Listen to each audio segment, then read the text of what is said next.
ونستعينه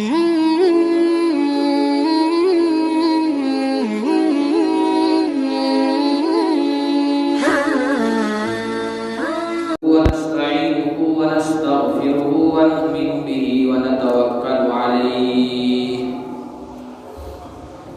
ونعوذ بالله من شرور أنفسنا ومن سيئات أعمالنا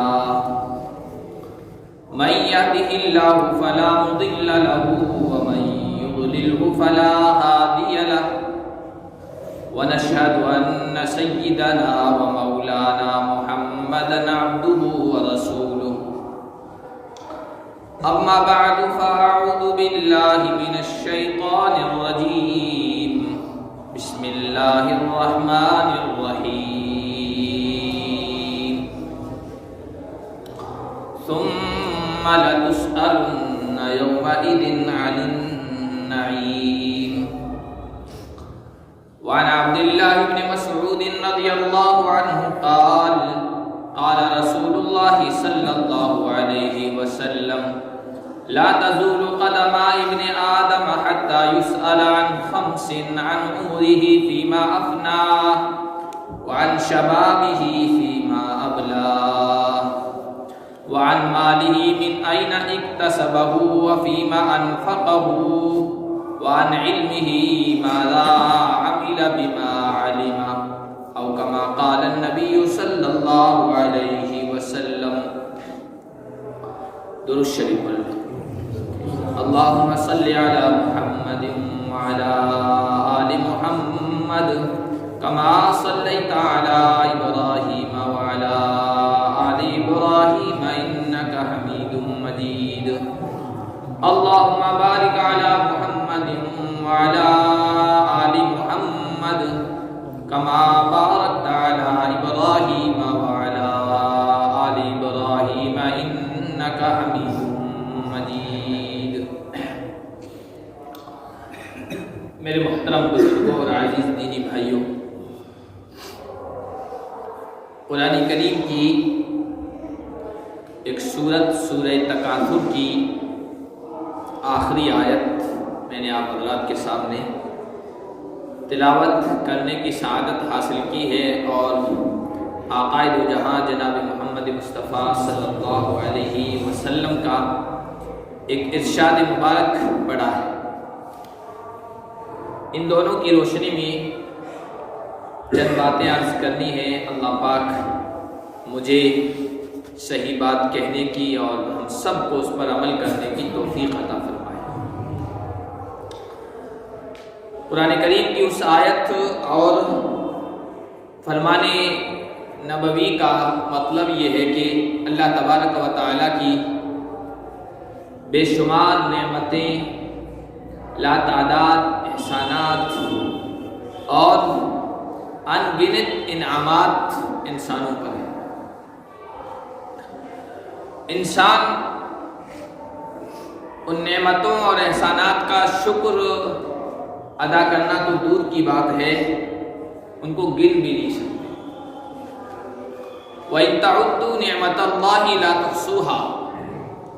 اے انسانوں، اگر تم اللہ تبارک و تعالیٰ کی نعمتوں کو اور احسانات کو گننا چاہو تو گن نہیں سکتے ہو، شمار نہیں کر سکتے ہو. اللہ تبارک و تعالیٰ ان بے شمار نعمتوں کے بارے میں پوچھیں گے، سوال کریں گے. ثم لتسألن یومئذ عن النعیم. ان نعمتوں کے بارے میں تم سے پوچھا جائے گا، سوال کیا جائے گا. اللہ کی کتنی نعمتیں ہیں ہم گن نہیں سکتے. حاکم کی روایت ہے صحیح سند کے ساتھ، اللہ کے حبیب صلی اللہ علیہ وسلم نے ایک مرتبہ بعض کلمات کی فضیلت بیان فرمائی. آپ صلی اللہ علیہ وسلم نے ارشاد فرمایا من قال لا الہ الا اللہ دخل الجنہ او وجبت له الجنہ. جو آدمی لا الہ الا اللہ کہتا ہے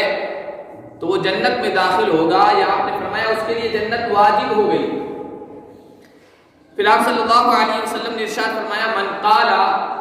سبحان اللہ و بحمدہ. جو آدمی 100 مرتبہ سبحان اللہ کی تسبیح پڑھتا ہے، کتب لہ، اس کے لیے 100,000 حسنہ و24,000 حسنہ، 1,24,000 نیکیاں لکھی جاتی ہیں۔ تو صحابہ نے کہا یا رسول اللہ اذا لا یحلک منا احد، اتنا مختصر سا جملہ ہے، کلمہ ہے، سبحان اللہ کہنا ہے اور 100 مرتبہ کہنا ہے، اور اس کے بدلے 1,24,000 نیکیاں لکھی جائے گی، تو اپنی زندگی میں انسان اس کلمے کو نہ جانے کتنی مرتبہ پڑھتا ہے، اس کا ورد کرتا ہے، اس کو وظیفے کے طور پر پڑھتا ہے، تو ہم میں سے کوئی کل قیامت کے دن ہلاک نہیں ہو سکتا، اتنی نیکیاں لے کے جائے گا۔ اللہ کے حبیب صلی اللہ علیہ وسلم نے صحابہ کے اس استفسار، اس سوال کے جواب میں ارشاد فرمایا کہ ایسی بات نہیں ہے، یجیء احدکم، تم میں سے کوئی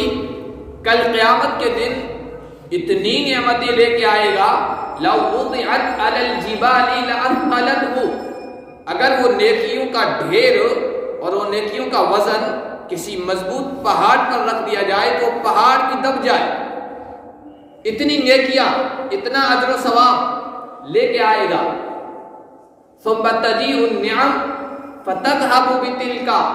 لیکن پھر جب اللہ نے انسانوں پر انعامات اور احسانات کیے ہیں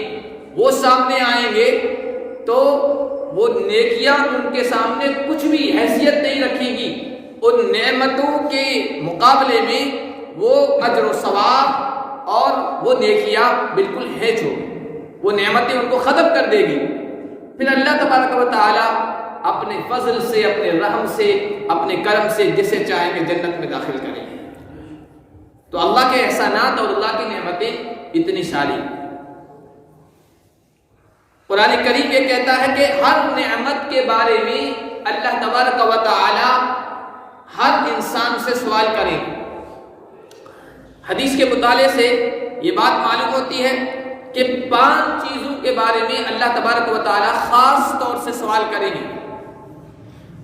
حضرت عبداللہ ابن مسعود رضی اللہ تعالی عنہ کی روایت ہے کہ نبی پاک صلی اللہ علیہ وسلم نے ارشاد فرمایا لا تزول قدم ابن آدم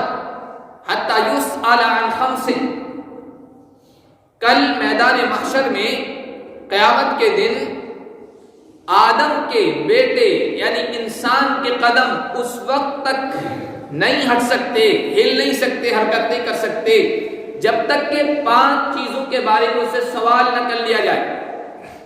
اور ان 5 سوالوں کا جب تک وہ جواب نہیں دے گا وہ قدم نہیں ہلا سکتا، میدان محشر سے ہٹ نہیں سکتا۔ پھر آپ صلی اللہ علیہ وسلم نے ارشاد فرمایا عن عمرہ فیما افناہ، اس کی زندگی، اس کی عمر کے بارے میں پوچھا جائے گا کہ اس کی زندگی اس نے کہاں فنا کی، کہاں ختم کی، زندگی کہاں خرچ اور استعمال کی۔ وعن شبابہ فیما ابلہ، اور اس کی نوجوانی کے بارے میں پوچھا جائے گا کہ اس نوجوانی کو کہاں بھولایا، کہاں خرچ کیا۔ اب آپ دیکھیے جوانی کے دور اور جوانی کی عمر کے بارے میں خاص طور پر سوال کیا جائے گا، حالانکہ پہلا سوال جو ہے زندگی کا، تو زندگی نام ہی ہے بچپن کا، لڑکپن کا، جوانی کا، ادھیڑ عمر کا، پھر بڑھاپے کا، پھر موت کے شکار ہو جانے کا۔ تو عمر میں، زندگی میں نوجوانی آ جاتی ہے، لیکن نوجوانی کی اہمیت کو سامنے رکھتے ہوئے اللہ تبارک و تعالی خاص طور پر نوجوانی کے سلسلے میں دوبارہ سوال کریں، اس لیے کہ نوجوانی کی جو عمر ہے، نوجوانی کا جو مرحلہ ہے، یہ صحت، تندرستی، قوت، طاقت کا زمانہ ہے، اور یہ پوری زندگی کا حاصل ہے، پوری زندگی کا نچوڑ ہے۔ انسان اپنی جوانی میں بہت سارے ایسے کام کر سکتا ہے جو ادھیڑ عمر میں یا بعد کی زندگی میں نہیں کر سکتا ہے۔ نوجوانی کی زندگی ایسی ہے اور نوجوانی کا مرحلہ ایسا ہے کہ ایک نوجوان اچھا کردار پیش کر کے، اچھی سیرت اپنا کر، اچھے اعمال اختیار کر کے اچھی زندگی گزار کر اپنے والدین کا، اپنے عزیز و اقارب اور رشتہ داروں کا، اپنے اساتذہ کا نام روشن کر سکتا ہے۔ اور نوجوانی کی زندگی ایسی ہے کہ ایک نوجوان اپنی نوجوانی کا غلط استعمال کر کے خود اپنی ذلت کا سامنا کر سکتا ہے اور اپنے والدین، رشتہ داروں اور اپنے اساتذہ کی بدنامی کا سبب بن سکتا ہے۔ خاص طور پر نوجوانی کے بارے میں دوسرا سوال کیا جائے گا، وَعَنْ شَبَابِهِ فِيمَا أَبْلَىٰ۔ اس لیے خاص طور پر نوجوانوں کو چاہیے کہ اچھی سیرت اپنائیں، اچھا کردار اختیار کریں، اچھی صحبت اختیار کریں، اپنی جو صحبت ہے، اپنی جو کمپنی ہے، اپنے جو دوست احباب ہیں، اپنے جو ملنے والے ہیں، وہ اچھے اختیار کرے اور اچھی مجلسوں میں بیٹھے۔ اچھی مجلسوں میں بیٹھے گا تو نیکی کا جذبہ اندر پروان چڑھے گا، نیکی کے اپنانے کا جذبہ دل میں آئے گا اور اچھے لوگوں سے تعلق رکھے گا تو نیک خیالات، اچھے خیالات دل و دماغ پر حاوی رہیں گے، پھر وہ غلط راستہ اختیار نہیں کر سکتا ہے۔ نوجوانی کی زندگی میں نیکی اختیار کرنا اور صحیح راستے پر آنا، یہ ہے اصل زندگی۔ شیخ سعدی رحمۃ اللہ علیہ ایک بہت بڑے عالم گزرے ہیں، ان کی لکھی ہوئی کتابیں ہمارے مدارس میں پڑھائی جاتی ہے۔ انہوں نے کہا کہ در جوانی توبہ کردن شیوہ پیغمبری، در پیری نوجوانی میں توبہ کرنا یہ پیغمبروں کا شیوا ہے، یہ پیغمبروں کا طریق ہے، یہ پیغمبروں کی سنت ہے۔ بڑھاپے میں تو گر کے ظالم میں شود پرہیزگار، ایک بڑھاپے میں ظالم بھیڑیا بھی پرہیزگار بن جاتا ہے، وہ بکریوں کو چیر پھاڑ کر کے نہیں کھاتا کیونکہ اب اس کے دانت ہی نہیں رہے تو کیا شکار کرے گا۔ تو جوانی میں صحیح راستے پہ آنا اور اللہ کا فرما بردار بننا اور اللہ کے رسول کا اطاعت گزار بننا، یہ ہے اصل زندگی۔ اس لیے اللہ پاک نے قرآن کریم میں نوجوانوں کے واقعات، نوجوانوں کی زندگی کے حالات خاص طور سے بیان فرمائے تاکہ ہمارا مسلم نوجوان ان کو اپنا آئیڈیل بنائے، ان کی سیرت کو اپنائے۔ آپ حضرت موسیٰ علیہ السلام کی زندگی کو اٹھا کر دیکھیں، خاص طور پر ان کی نوجوانی کے واقعات کو اللہ نے بیان فرمایا ہے۔ حضرت یوسف علیہ السلام کی جوانی کے واقعات کو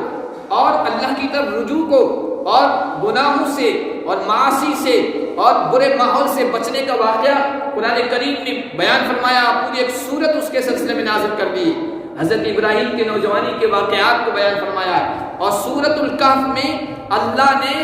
اپنے چند ایسے ولی، اپنے چند ایسے پرہیزگار، متقی، اللہ سے ڈرنے والے جو نبی نہیں تھے، پیغمبر نہیں تھے، عام انسان تھے، نوجوان تھے اور اللہ کے ولی تھے،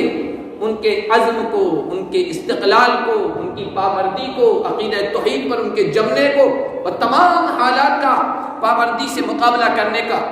کو بیان فرمایا سورہ کہف میں۔ ان نوجوانوں کا تذکرہ ہے، یہ خاص طور پر اس لیے بیان فرمایا گیا ہے تاکہ ہمارا نوجوان ان کو آئیڈیل بنائے۔ وَعَنْ شَبَابِهِ فِيمَا أَبْلَىٰ وَعَنْ مَالِهِ مِنْ أَيْنَ اكْتَسَبَهُ وَفِيمَا أَنْفَقَهُ۔ تیسرا سوال مال کے بارے میں پوچھا جائے گا اور مال کے بارے میں دو سوال ہوں گے، ہر چیز کے بارے میں ایک ایک سوال، جب مال کی باری آئے تو دو سوال۔ ایک من أين اكتسبه، مال کہاں سے کمایا، کس طریقے سے کمایا، کس ذریعے سے کمایا، حلال طریقہ تھا کہ حرام، جائز راستہ تھا کہ ناجائز راستہ، غلط طریقے سے کمایا یا صحیح طریقے سے کمایا، یہ سوال کیا جائے گا۔ اور دوسرا مال کے بارے میں سوال کیا جائے گا وَفِيمَا أَنْفَقَهُ۔ ایسا نہیں ہے کہ کمانے کا طریقہ تو جائز تھا، حلال تھا، لیکن جب خرچ کرنے کا موقع آ رہا ہے تو غلط جگہوں پر خرچ کر رہا ہے، نہیں، پوچھا جائے گا کس جگہ تو نے مال کو خرچ کیا،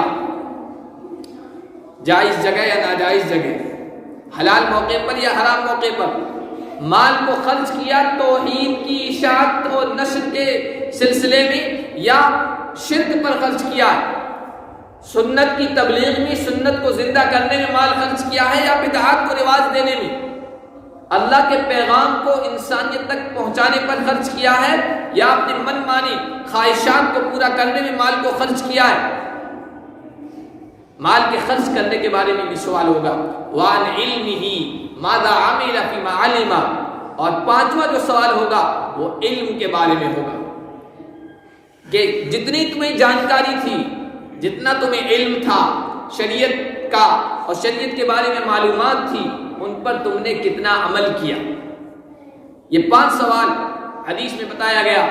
اللہ کے نبی صلی اللہ علیہ وسلم نے ارشاد فرمایا جب تک ان 5 سوالوں کے جوابات آدم کے بیٹے نہیں دیں گے، میدان محشر سے ان کے قدم ہل نہیں سکتے، ہٹ نہیں سکتے۔ لا تزول قدم ابن آدم حتی یسأل عن 5،